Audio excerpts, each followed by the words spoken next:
going to begin recording. Welcome, everybody. Excited to have you in class today. I am Curry Sautner. I'm the Chief Learning Officer at the National Constitution Center, and I'm here with one of our top scholars, Tom Donnelly. Tom, you want to say hi to everybody? Hey, everyone. Great to see you. Tom and I are unbelievably excited about today's class because it's all about the principles of the American Revolution. So we're going to look at those principles. What were the big ideas that kind of powered and energized the American Revolution? And then how did they help to frame what came next, to, over a decade next, but the Constitution next? So we'll look not just at the battles and the acts and the massacres of the revolution, but really those guiding principles, because that's what we think is really important to hold on to. And it helps us understand how our government is structured today. So Tom, does that sound like a good general game plan to dive into the principles, figure out where they came from, how they work with us during the revolution, and then how we explore them today? Sounds perfect. Awesome. So let's get officially started. And everybody, as we go through class today, please remember, we love questions, clarifying questions, shares in the chat box, share ideas with each other, or just questions to really understand or to see where we're going next. So we always have big framing questions around our classes. And there's a lot of factors. What factors brought us to the American Revolution? But let's begin with those three big principles, understanding what they are, and then we can dive into the time period and say, how did they influence the revolution? So Tom, can you walk us through these three big ideas? Absolutely. So these are the three big principles of the American Revolution. And part of what we're trying to answer, the question that we're trying to answer in class today is, why did we declare independence? Why did we fight a revolution? And with these principles, we're trying to explain to you really what, as a matter of principle, the revolutionaries were fighting for. So let's dig into each of these principles. Let's first give maybe quick definitions, Curry, and then a little bit about each. Yeah. Does that sound good? Okay. So love first, definitions. Okay, great. So let's start with popular sovereignty, which is one of my favorites. The big idea here is that the most legitimate form of constitutional government is a government driven by us, not a king, not an aristocracy, not the few, not the elite, but by us, the people. So that's popular sovereignty, big idea number one. Big idea number two is natural rights. And so this is the idea that these are rights that are given by God or by nature, and thus come not from any law passed by government. These aren't rights that come from government, but they're inherent to all human beings from birth. So we get them simply from being born, not from a government, not from anyone else. So that's natural rights. The third big idea is the rule of law, which the rule of law, it's the basic idea here that we have a government of laws, not a government by man or by arbitrary rule. The big idea really is that no one is above the law. So that's popular sovereignty, natural rights, rule of law. Let's say a little bit about each, and then we'll move to the revolution itself and try to really give good examples and give life to each of these ideas. So starting with popular sovereignty, what do we mean by that? Well, the simplest way to think about it is think of the opening words of the Constitution, we the people. So generally speaking, when we talk about popular sovereignty, we're talking about rule by the people, and the idea that ultimate power, ultimate authority rests not with the government itself, but by the people themselves. So even if we think of our government today, it's that the president, Congress, the courts, they're all limited by this idea. We, the people, are their boss, and they work for us. So that's popular sovereignty. And the thing to remember is that this is an idea that's a key engine throughout American history. It's throughout American history. It's really from the founding all the way through, and it's a source of the Constitution's legitimacy. So at its core really is this idea that over time, all power derives from the people. And as a result, the people have the power to alter or abolish their government as they see fit, whether it's in the face of tyranny. So we'll talk a bit about King George III and the British Empire today, but also just over time when they see something wrong with the Constitution or the country. So this could be big changes like revolution or a new constitution, or even small changes like new laws or constitutional amendments, but that's popular sovereignty. I'll pause there, Curry. That's great. So when we think about, having an argument and defending your case, just like John Adams did in that case that we were talking about earlier, or what students are asked to do in class all the time, like give us the reasons for your argument. This is one of the reasons for an argument to break off with the British Empire, that popular sovereignty, the people have the right to alter, to abolish, to change, and to blow up our government when we see fit. And I love that idea that it's government by us and for us. So anything from a revolution, or I love this image of women protesting and marching and calling for the right to vote. So they're just amending the Constitution, but they're calling on that same idea that we have power and voice in our government. We, the people. So great. So that's one of the big founding arguments that the revolution is standing on. It's 3 strong arguments that hold it up. The next one is always my favorite, and you're going to go into more detail, natural rights. Talk about my favorite one. Yeah, so natural rights, this is again the idea that there are rights that come from God or nature, not from government. And see, these are rights you get for just being a human being, for being born. Where does this idea come from? Well, intellectually, it most famously comes from John Locke's second treatise and the idea of a social contract. So Locke takes us from a state of nature to a political society with a government. He discusses the social contract, but that's just a fancy way of saying in the beginning, the people have the power, and then the people then give part of that power up to the government. And so they make an agreement. And so as they do that, there are certain things, there are certain rights that are alienable. These are rights and powers that you can give to the government. Sort of the classic example here is the right to self-defense.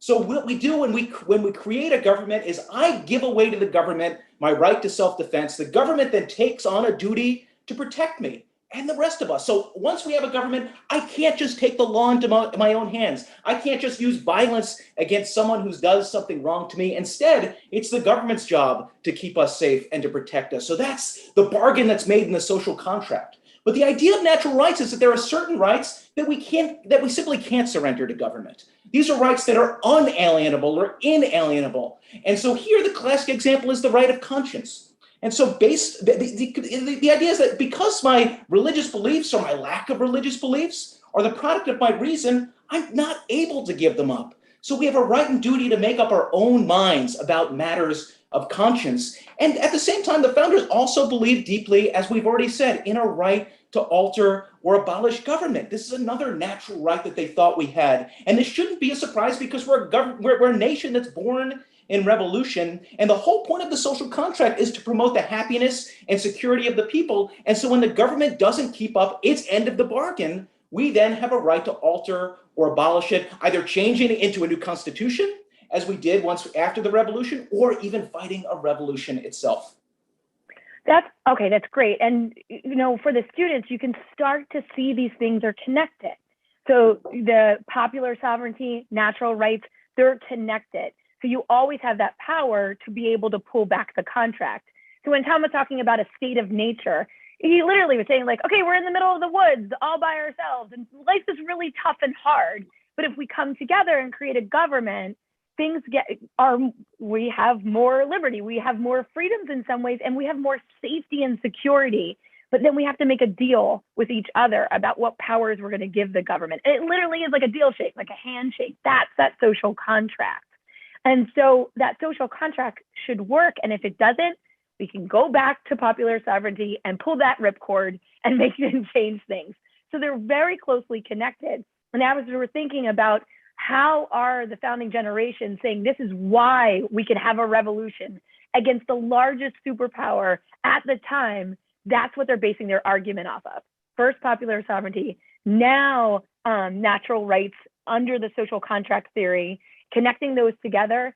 And one more thing, Tom, one more really strong thing that kind of brings it home and says, you're not following the rules. You're not doing what's right. So can you walk us through that last part, rule of law? Yeah, so rule of law, again, it's the basic idea that we have a government of laws, not a government by man or by arbitrary rule. The idea that no one is above the law. Recently, Justice Neil Gorsuch gave us a great example of the rule of law, or rather when the rule of law is violated in a class that he did for the National Constitution Center. And he gave the classic example of the Roman Emperor Caligula. And so what did Caligula do? Caligula wrote the law down, wrote it in very small print, and put it all the way up high where no one can see it. And so the emperor was able to say, we have law, I wrote it down, I published it, it's out there for everyone to see. But as a practical matter, no one had access to the law. No one knew how to comply with it. No one could actually see it because it was up so high. and no one knew when they'd be punished. No one knew how to follow the rule of law. And that's a classic example of when the rule of law itself is violated. Anyone could be punished for anything. It's all up to one person in that case. It's the emperor. It's up to the emperor's whim.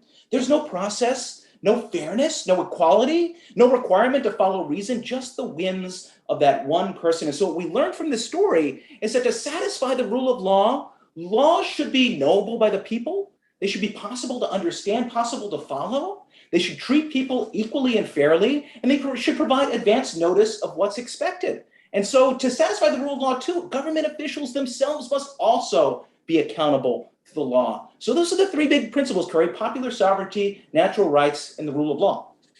And I love it. And I think that's so important. And I love every time we talk about rule of law, we talk about the word arbitrary.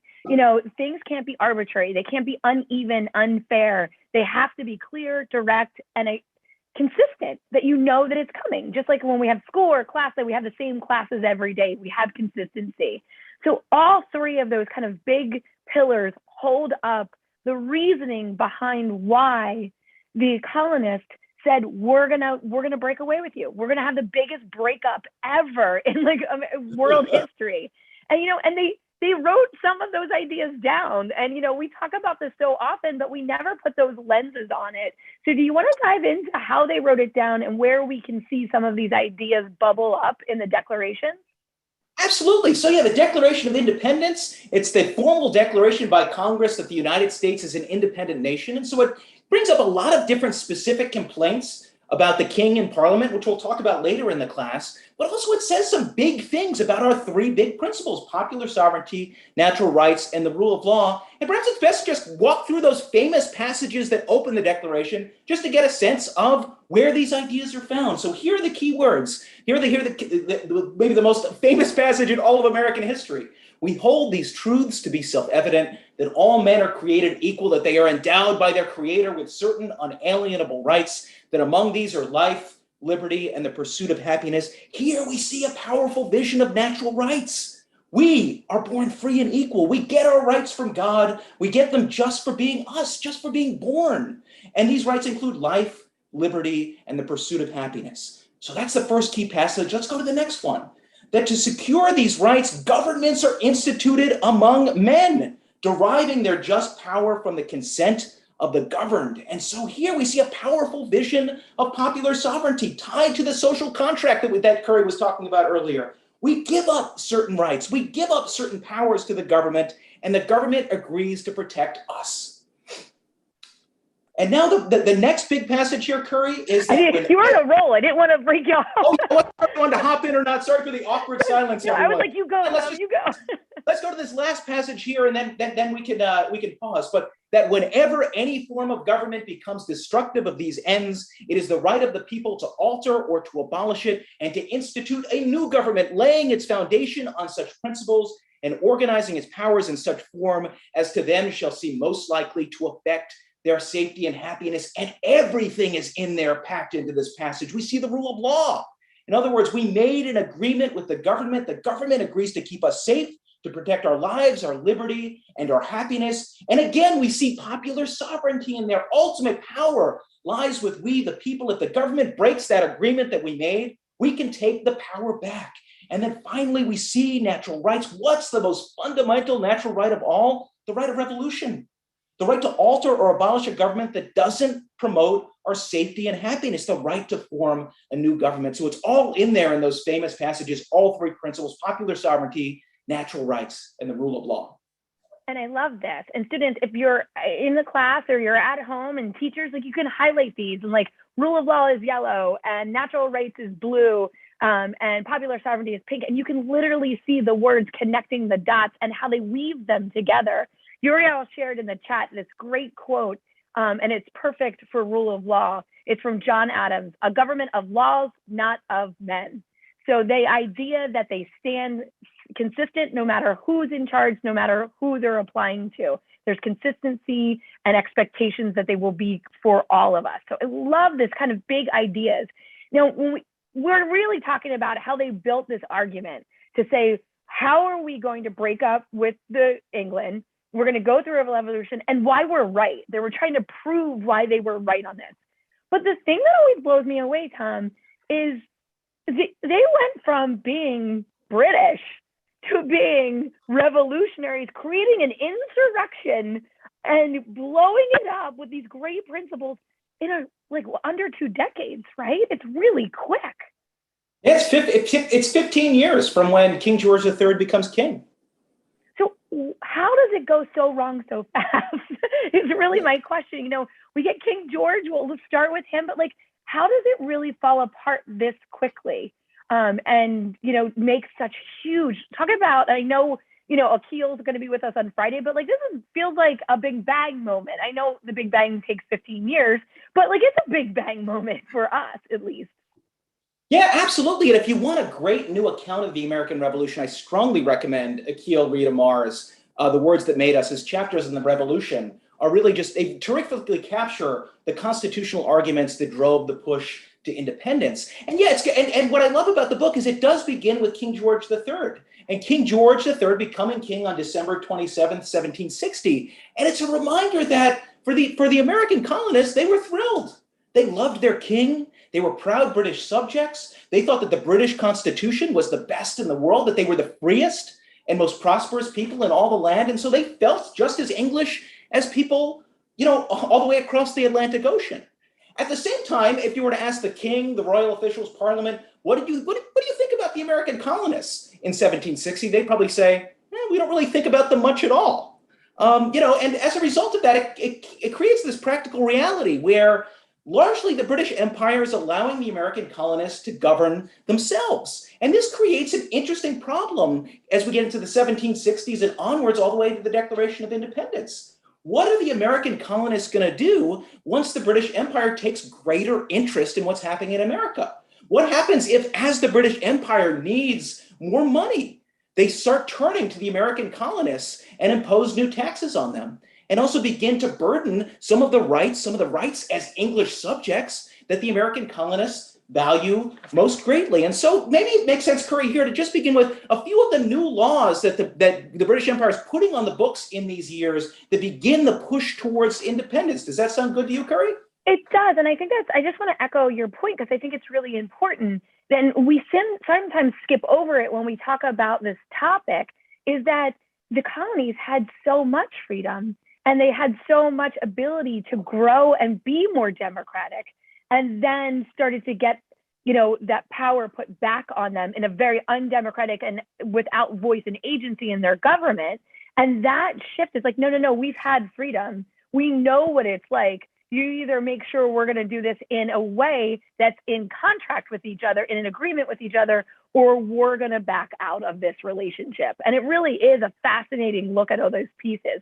So yeah, so what tick through kind of what were the big things that started to chip away at that connection between the colonists and the empire?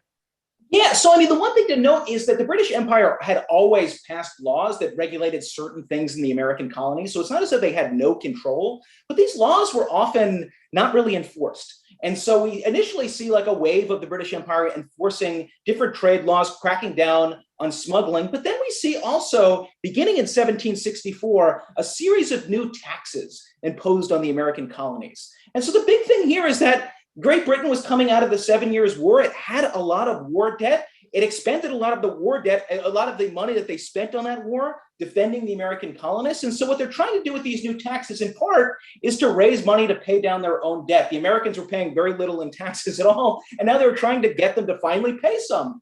And so in 1764, the Parliament passes the Sugar Act, which is a new tax on imported molasses. It also sets up a new process to end illegal smuggling. And so for the colonists, this hits on two big constitutional principles. One is that the colonists are saying that they're looking at these new taxes and they're saying, you know, these are new taxes. They're imposed by Parliament. We have no representatives in Parliament. They're a relatively small tax, but nevertheless, we have to be really careful about setting a new precedent, having a new practice where Parliament's imposing taxes. If it's small taxes today, what's going to stop them from imposing really, really big taxes later. So there's this concern that you have taxes being imposed from abroad where you have no representatives in that government. The other one, Curry, is that to crack down on illegal smuggling, the British Empire also puts in place a new system of courts, or they start using what are called vice admiralty courts to enforce these anti-smuggling laws. And what that means is that if you're charged under these anti-smuggling laws, rather than standing before a colonial American jury, so having a right to a jury trial, you're going to be placed in court in front of a vice admiralty judge with no jury trial. And so again, this may seem maybe not the biggest deal in the world to us today because we don't think a lot about juries, but for them, the jury trial right was one of the most cherished rights of being a British subject. And so in both of these cases, on the one hand, taxation without representation, that being one key principle, they see that being violated. And the other is this idea that we as British subjects are entitled to a right to a jury trial. These are two big constitutional principles they're seeing violated by this Sugar Act. And that, I think, is that so clear that they're having less rights than other British citizens is the biggest issue with this. So they're not just behaving poorly because all of a sudden the parent comes back in the scene and tells them what to do. They're really saying, like, no, it's not fair. We're supposed to have representation. We're supposed to have a jury of our peers. And we can see where that comes into our system later and why it was so important to put into the Constitution. And I have to be honest, when I served in a jury, I felt like it was such an honor because you're among your people and you're saying we are doing this as a collective community. So I get it. I totally get it. You want to have people that understand your world and your experiences being able to be the ones that say, is this right or is this wrong under the law? So it wasn't just the Sugar Act, though. There's a lot of other kind of pieces along the way. Where would you like to jump to next? Well, let's tick through the other two big acts and then fast forward just to place them on the table. So you have the Sugar Act in 1764. In 1765, you then have the Stamp Act, which the Parliament is now placing new taxes on paper. So if you have a diploma, court filing, even newspapers, colonists had to purchase an imperial stamp and place it on that paper. This form of taxation swept more broadly. It really applied to a lot of colonists, especially a lot of colonial leaders who were lawyers and politicians. And again, to enforce this act, the alleged violators had to be tried before vice admiralty courts. And the colonists, to both of these things, they fought back. So in response to the Stamp Act, what did the Bostonians do? Well, they basically destroyed the would-be stamp office. They trashed the would-be stamp collector's house, and the stamp collector then didn't take the job. They trashed the house of Governor Thomas Hutchinson, and 8 other colonies joined in this fight. And again, these are all dramatic things, but the big principles they're fighting for and what they're arguing is no taxation without representation and jury rights for Englishmen. Those are the two big things. And out of the Stamp Act, importantly, we also see the first big meeting of the colonies, the Stamp Act Congress, which brought together 27 delegates from 9 different colonies in New York City Hall, all acting in response to the Stamp Act. Parliament would repeal the Stamp Act in March 1766, but would also pass its own declaratory act, where Parliament then explains its own big constitutional theory, which is that we're Parliament, we're in charge, we can effectively do what we want inside the colonies. We don't care about the arguments that you're making. One great question is, do you know what the words on the skull and crossbones stamp? Do you know that, Tom? I do not. I do not. Oh, here it is. Sorry, I'm looking close. Of the stamp, an emblem of the effects of the stamp of, the fatal stamp. I think that's what it says exactly. So I'm sure that was a political cartoon that was really just trying to, muster up support for kind of all the pushback on these pieces. So now we have the colonists and the British are kind of going back to back and then each saying they're on the right side of this, on the right side of the law, on the right side of moving this forward. And then we get to the Townshend Act. So walk us kind of through this piece. Yeah, so this is a new set of taxes in 1767. It's covering various imported goods, including glass, paint, paper, and of course, most famously, tea. And so here the colonists are, again, they're railing against these taxes and there are massive protests. And because of all of the mobbing that we saw in Boston the first time around, the people who were asked to collect these taxes are concerned. They're writing back to Britain and saying, can you please protect us? And in response, the British government sends 2,000 British troops to America. So by late 1768, there were more than 1,000 British troops in Boston. So for the colonists, this violates yet another key constitutional principle: no standing armies in time of peace. For the colonists, they just fear that these sorts of standing armies, like British troops sitting here on American soil, could be key tools of tyranny. And that the British, the way they read this was that the British government's trying to intimidate them. We're pushing back against their taxes and against their various moves against our constitutional rights. And so they're sending troops here on their own British subjects. And so what's the fallout, Curry? What's the most famous fallout? It's the Boston Massacre. So this is March. Yeah, and Tom, what is, when you say 1,000 troops in Boston, like that doesn't feel big for Philadelphia right now, but back then, what's the ratio between every troop and every Bostonian? So we know like how heated this got, and then we'll talk about the explosion with the Boston Massacre. Yeah. So at the highest point, British troops represented more than a third of Boston's adult male population. So it's a lot of troops when you're talking about a city of that size. Yeah. So this is really like taking over with the military. It's a military, compound going on. It is, just talk about not de-escalating the situation and what a huge escalation factor. And this is why we get the Boston Massacre. So tell our students all about the Boston Massacre. Yeah, so British soldiers, they're standing guard at the British Customs House, and there's a crowd of about 50 around them. It's a rowdy crowd. They're throwing snowballs, they're throwing ice balls, they're throwing hard objects at the troops, and then shots are fired. 11 colonists are wounded, 5 died on the street. And then Governor Thomas Hutchinson comes, tries to calm the scene. And notably, he also makes sure that the troops actually stand trial before a colonial jury. And who represents them? It's not a royal official. It's not a great loyalist. It's a son of liberty, John Adams. John Adams defends the British soldiers in court. And Adams didn't throw the case. That's a really important point. He wanted to win it. He wanted to show the king. He wanted to show the British Empire. He wanted to show the world that the people of Massachusetts, the people of Boston, they're not just a lawless mob, that you can continue to trust American juries to do the right thing. So that's the Boston Massacre. But we also see growing out of this, the Boston Tea Party. So that's 3.5 years later. It's December 1773. By April 1770, the Parliament's gotten rid of most of the Townshend duties, but it keeps the tea tax in place. And for many colonies, this is okay. They figure we won all of these big battles over these other taxes with the powerful British Empire. We're just going to take this bargain. But the Bostonians said no. And so they respond and they say, no, we're going to keep bribing customs officials and eat and drink untaxed tea. And we're going to make sure that taxed tea doesn't find its way in Boston. What's their resolution?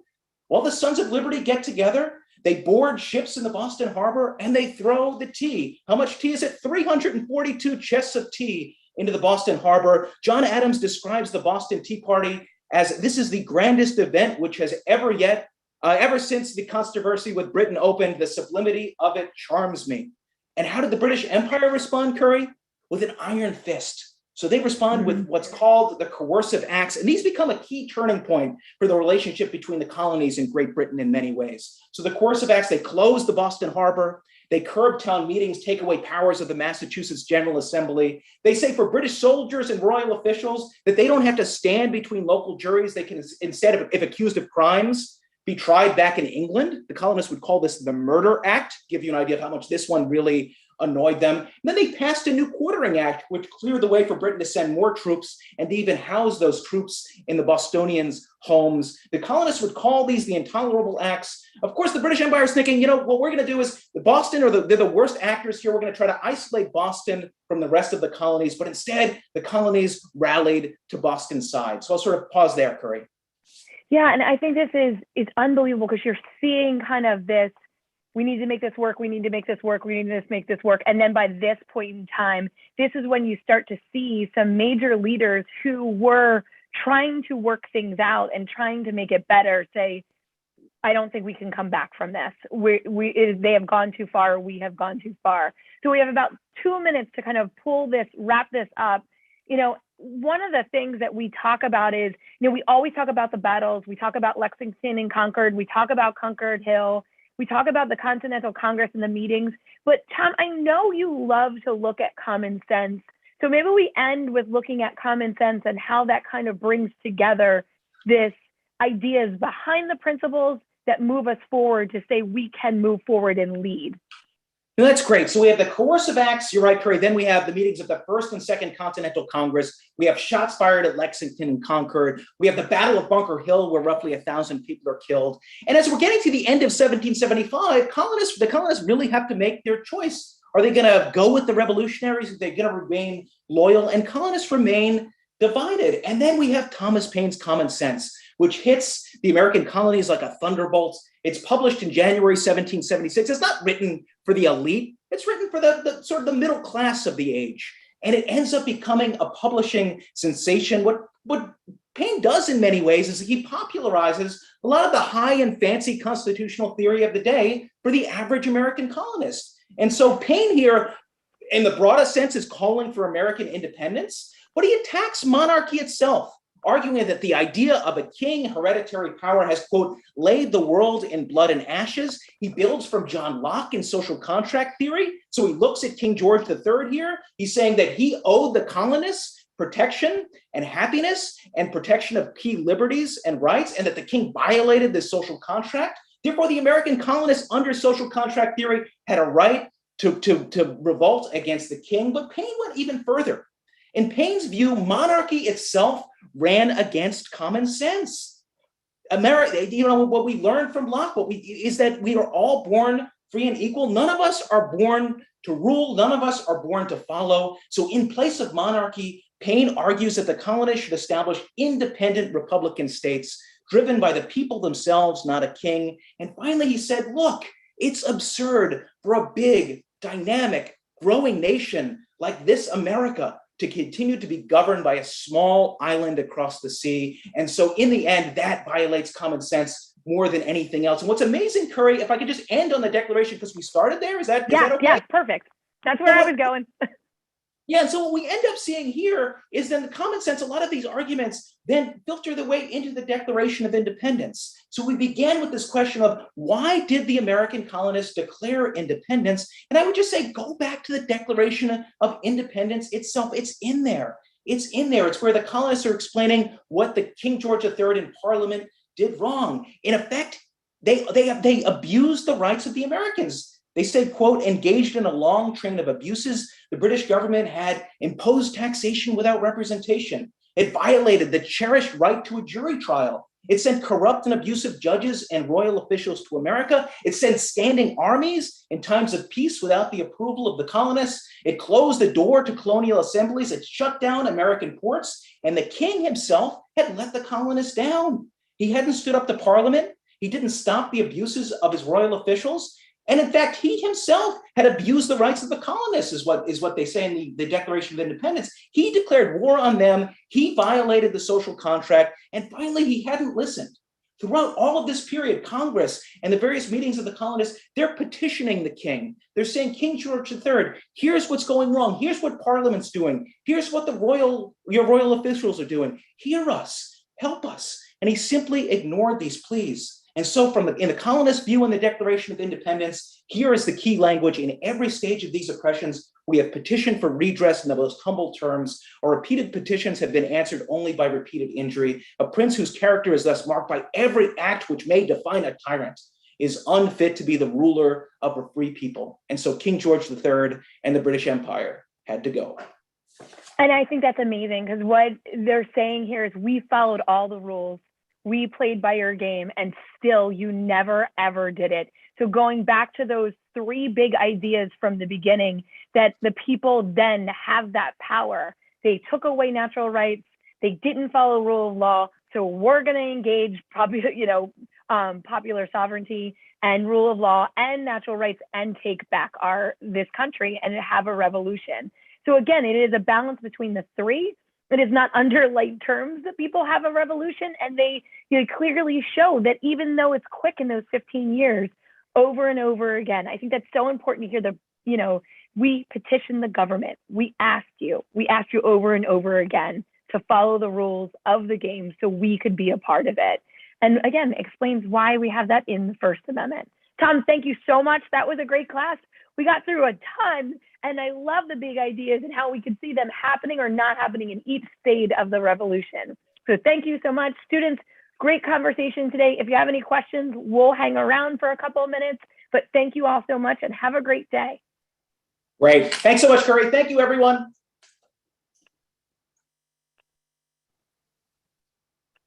Stop share.